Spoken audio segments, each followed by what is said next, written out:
আসসালামু আলাইকুম এবং হ্যালো এভরিওয়ান। আমি রাকিব। বেশ কিছুদিন পর আজ আবার আপনাদের মাঝে ফিরে এলাম নতুন একটা ভালোবাসা গল্প নিয়ে।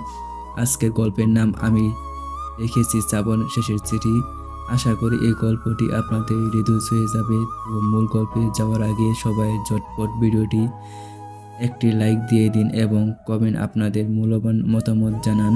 তাহলে আর কথা না বাড়িয়ে চলুন হারিয়ে যাওয়া যাক আজকের গল্পে।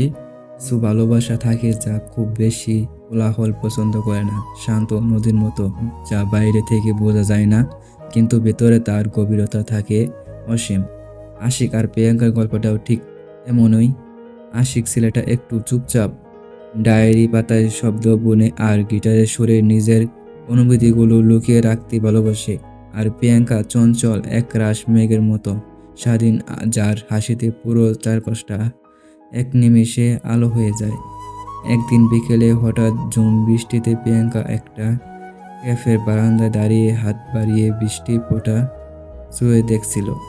ঠিক তখনই পাশে এসে দাঁড়ালো আশিক, হাতে একটা কালো কালির কলম আর একটা ভেজা ডায়েরি। প্রিয়াঙ্কা মুচকি হেসে বলেই ফেলল, এই বৃষ্টিতেও আপনার লেখালেখি থামেনি। আশিক প্রিয়াঙ্কার দিকে তাকালো। বৃষ্টি ছাটে প্রিয়াঙ্কার মুখে উপর এসে পড়া চুলগুলো আর চোখের ওই মায়াবী চঞ্চলতা দেখে আশিকের মনে হলো হাজারটা কবিতা লিখলেও এই মুহূর্তটার সৌন্দর্য ফুটিয়ে তোলা অসম্ভব। আশিক শুধু আলতো হেসে বলল, কিছু দৃশ্য ডায়েরি চোখে মনে বেশি সুন্দর দেখায়। সেই বৃষ্টি বিকালটাই ছিল শুরু। এরপর থেকে তাদের প্রায় দেখা হতো, কখনো কোনো শান্ত লোকের পাড়ে বসে, যেখানে আশিক গিটারে টুংটাং সুরে নতুন কোনো ধুন তুলত আর প্রিয়াঙ্কা মনোমুগ্ধের মতো তা শুনত। প্রিয়াঙ্কা প্রায় বলতো, আচ্ছা আশিক, মানুষ কেন বদলে যায় বলো তো? চিরকাল এমন একটা সুন্দর মুহূর্তে আটকে থাকা যায় না? আশিক প্রিয়াঙ্কার চোখের দিকে তাকিয়ে মনে মনে বলতো, সবাই বদলে গেলেও তোমার জন্য আমার এই নীরব ভালোবাসা কোনোদিন বদলাবে না। কিন্তু মুখে বলা হতো না। আশিকের ভালোবাসা প্রকাশের ভাষাটা ছিল অন্যরকম। প্রিয়াঙ্কা অবহেলায় পরে থাকা ছোট ছোট ইচ্ছেগুলো যত্নে পূরণ করা। সেদিন ছিল শ্রাবণের শেষ সন্ধে, আকাশ জুড়ে মেঘের আনাগোনা।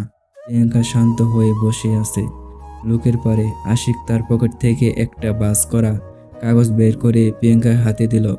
প্রিয়াঙ্কা কাগজটা খুলে দেখলো, কালো কালিতে পরম যত্নে লেখা একটা চিঠি। নিচে লেখা, প্রিয়াঙ্কা, আমি হয়তো গুছিয়ে কথা বলতে পারি না, কিন্তু আমার প্রতিটা নীরবতার মাঝে শুধু তোমারই নাম থাকে।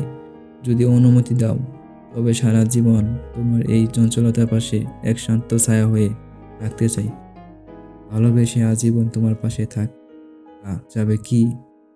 চিঠিটা পড়ে প্রিয়াঙ্কা যখন আশিকের দিকে তাকালো, তখন তার চোখের এক ফোঁটা জল, কিন্তু ঠোঁটে পৃথিবীর সবচেয়ে সুন্দর হাসি।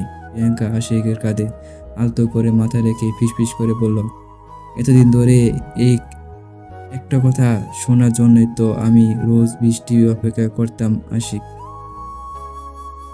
আসলে সত্যি করে ভালোবাসা তো সেটাই, যা মুখে হাজার শব্দের চেয়েও চোখের একটা নীরব চাহনিতে সবকিছু বুঝে নেয়। আশিক আর প্রিয়াঙ্কার গল্পটাও আজীবন সেই শ্রাবণ বৃষ্টির মতোই সতেজ রয়ে গেল।